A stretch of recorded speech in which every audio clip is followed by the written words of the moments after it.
hurt you. Go ahead, see what happens.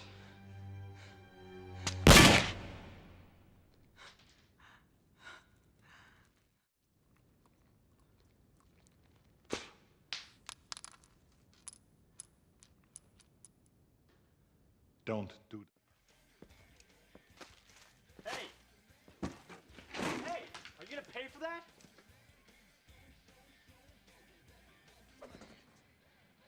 Talk to the hand.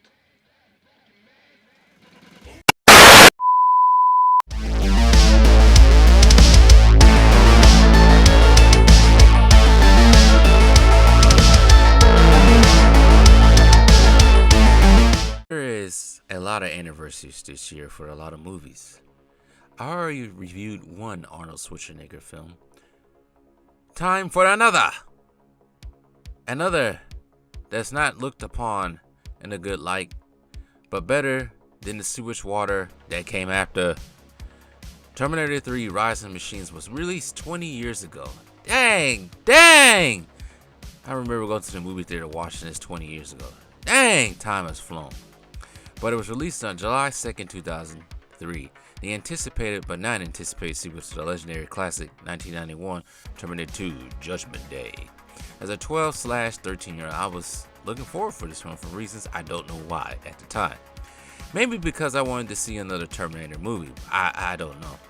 The film was also notable for being Arnold's last full-length film before he became governor of California. But it won't be his last time portraying the role of the T-800. He did it twice more. With each installment after that, the films got worse. Talk to the hand. Now. 2003 was a year that I remember only in parts. I don't remember anything from 2003 other than some movies that were released. It's weird. Well, anyway, Terminator 3 starts off years after Sarah and John Connor plus the T-100 destroy Cyberdyne, thus destroying Skynet, T-1000, along with the destruction No More Judgment Day. And also Arnold got lowered to molten steel. The world is saved.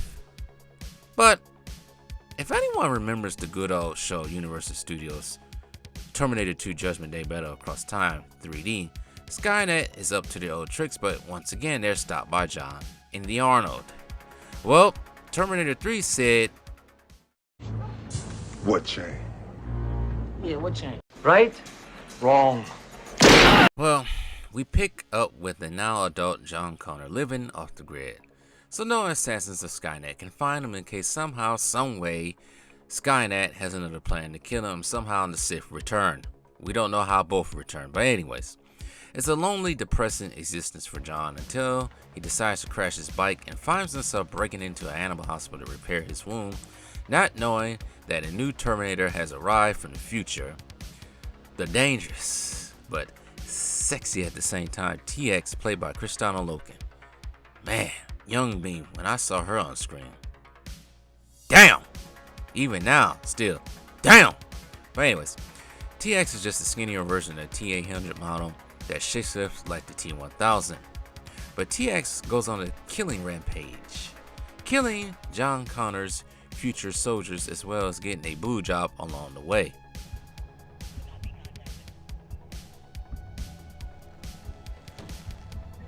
Lord have mercy. We must stay focused, brothers. We must stay focused. Yeah, that was something for a 13-year-old me to see. I'm sure everybody would agree. But anyways, well, there was one Terminator arriving from the future. There was bound to be another. The Arnold arrives in the outskirts of LA somewhere, walks into the strip club, steals a male stripper's clothes, for some weird reason. I don't know why they choose a male stripper this time around, before heading out to the City Angels to look for Connor. Well, the TX hunts a young woman named Catherine Brewster, played by Claire Danes, finding her at the vet where Kate works with Connor. Well, I wouldn't say works. More like finds out that Connor's stealing medicine. I don't know why I say works. Anyways, it worked out. Whatever. It worked out in the script. All hell breaks loose when the TX is too powerful for the old T-800 model that was sent back from the Resistance. A lengthy chase erupts in the middle of LA. John learns several things. Judgment Day was not, bye, no more Judgment Day. It was just pushed back. Kate is his future wife, and the Arnold is the same Arnold from Terminator 2. Totally different model number, according to the Arnold. Remember in Terminator 2, the Terminator is almost like a father figure to John? Well, in this film, not so much, as I just said. And I also learned that John would be killed by the Arnold in the future because of the relationship between the two. So, I don't know who was writing the script. Well, anyways, we also learned that Sarah died from cancer, but packed a punch in the form of a casket full of guns at her crib. Well, just a side note, we all know Terminator 3 doesn't really exist according to, what's his name? That hack. He's not a hack. But anyways, we know Dark Fate takes over Terminator 3. It doesn't make it exist, but I would have to say at this point, Terminator 3 is better than Dark Fart. Let's just say that. But anyway, oh yeah, this T-800 is sent back by Kate in the future, so the Arnold only listens to Kate's demands, not John. It's just more added onto there. Moving on, as the audience, we learn that Judgment Day is in a couple of hours, and it's up to the trio to stop it from happening. Anyways, I don't know how many times they rewrote this series. So they venture to Edwards Air Force Base, which I think that was supposed to be, where Kate's father is a high-ranking lieutenant and is about to unleash hell on Earth, aka Skynet. But Skynet is clever as hell. It's AI, of course. It better be clever as hell. It better be a dumbass AI. It presents a problem, a dangerous computer virus that is causing communications to fail all across the globe, and humans will have to use Skynet to destroy the problem. Slick as hell. Well, Skybright, Skynet is alive. The TX is infected multiple machines on the base as well that go on to kill humans in the worst way. I think they would block that scene out these days. Anyways, Kate's father is shot and mortally wounded by the TX before Kate can pass on. He tells Kate and John they must reach Crystal Peak in order to stop Skynet. A battle breaks out between the TX and Terminator, and tell me why this fight is better than any of the fights we've seen in the last 10 years. But anyways, this one-on-one perfectly describes how advanced the TX is compared to the T-800 series. In addition, they made a female character a badass without demeaning the star of the franchise. But anyways, none of these cyborgs are skilled martial artists, but the fight is still entertaining because both of these cyborgs are just throwing each other in the restroom. But eventually TX overpower and burns Arnold's face off. Well, half of it off. Plus he corrupts his system. Has corrupted my system. Irrelevant. I am a machine. The TX catches up with John and Kate, but they manage to escape using a big ass magnet. Convenient. The corrupt Arnold catches up and almost comes close to beating John to a pulp until the Arnold realizes his mission of protecting John Connor. John and Kate reach Crystal Peak via a plane, but the TX catches up with them again. But here comes the Arnold to save the day, and now his cyborg skeleton is almost exposed.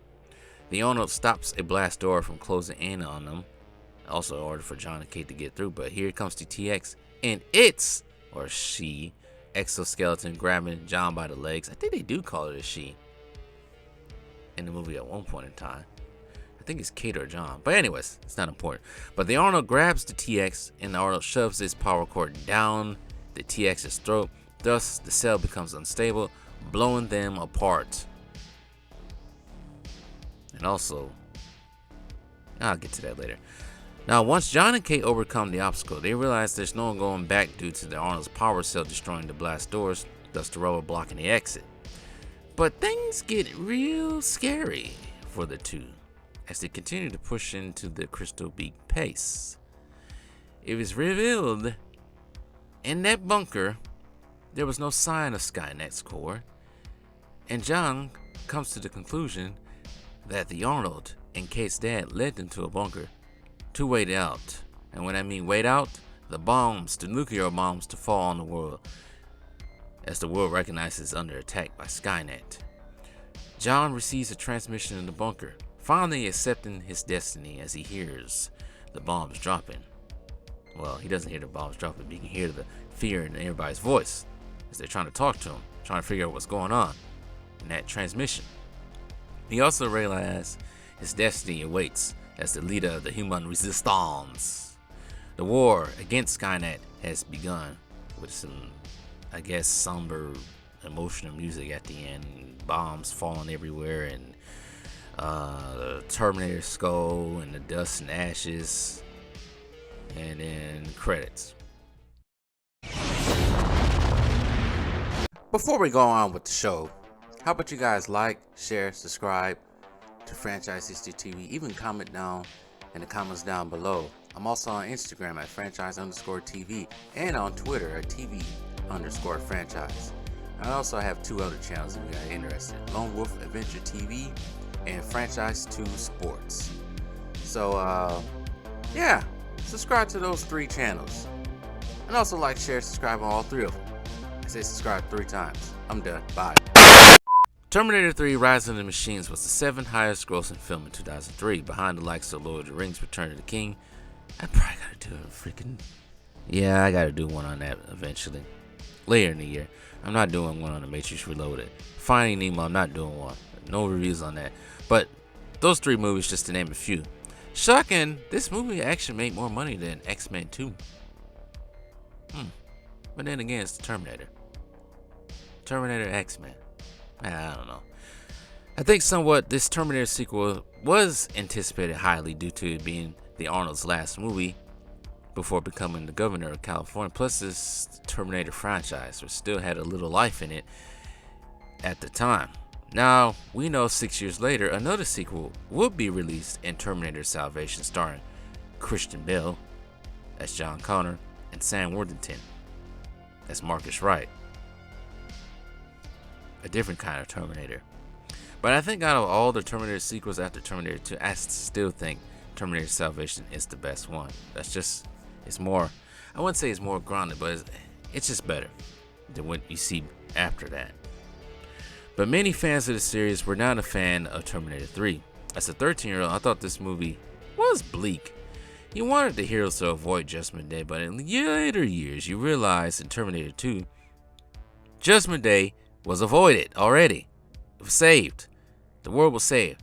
And now we have a bunch of sludge-filled sequels that just got worse. Plus that TV show that was on Fox for like 2 years ago. I forget. Everybody forget about the Terminator Sarah Connor Chronicles. I forgot about that even existed. But anyways, Terminator Genesis and Terminator Dark Fart or Fate, whatever you want to call it. Let's just say it killed the franchise. I'm just putting it out there. It killed the franchise. Especially Dark Fart. That was it. There's not so much you can do with Terminator at this point, when you already made a conclusion in Terminator 2. As far as Terminator 3 is concerned as a standalone film, aside from the others, I don't hate it. It can be seen as corny as we see the Arnold telling the gas station to talk to the hand, but this film can be seen as a dark one for the death that happens at the end. I do say that Arnold did take this one seriously. I do give him that. Much of the dialogue is on the level of the dialogue that we will see 2 years later with Revenge of the Sith and the year before of Attack of the Clones. And when I mean dialogue, the dialogue was very laughable in this film and Terminator 3. If you remember Attack of the Clones, Star Wars Attack of the Clones and Revenge of the Sith, the lines are, bad. Just like this film. To me, at least. I don't know about to anybody else. I did like the Arnold's attire in this one. I really do like that jacket. I say I like that jacket more than the one he wore in Terminator 2 in the original. Even though he got off a male stripper. And the scenes where Kristanna Loken, especially her first appearance in the film, had young me curious. Finding out how to build pyramids watching this movie, but this film is just average. I think the story of John Connor was completed in 1991. Must stay focused, brothers. It was given extra in 1996 with the release of Terminator 2, Judgment Day, Battle Across Time 3D at Universal Studios parks across the globe. Now no longer, I think it's still one more in Japan. They no longer exist in America. But anyways, we're not talking about theme parks. But that should have been it looking back in hindsight. But Hollywood needed another Terminator film, and they got it with more You know what? They got it. But you know what? I like the novelization more than the movie, actually. When you get the novelization of movies, there's always more details in the novels for these movies, but I can never beat this game. They released, I think, 3 games: Terminator 3 Redemption, and there was another one called, for the movie, Terminator 3 War of the Machines on PC. I don't think I played that one. But all these games sucked, as they was all released by Atari. I thought there was another one. I know there was Terminator 3 Redemption. But anyways, they all suck. It doesn't matter. Now, I do have the Terminator 3 on DVD. I think I have it on 3D or Blu-ray. But I'm not looking to replace it with Blu-ray if I do have it on DVD. For pretty much, you can pop it into a late model video game, maybe a PS5 or Xbox, or even the TV will upgrade the quality. It's weird. But as far as Terminator 3 is concerned, as Generation Z says, the film is mid at best, but Terminator franchise. Man. Damn. As Kevin Hart says. Hey, make sure to hit that like button. Hit that subscribe button too. What are you waiting for? Just do it. It's free. Duh.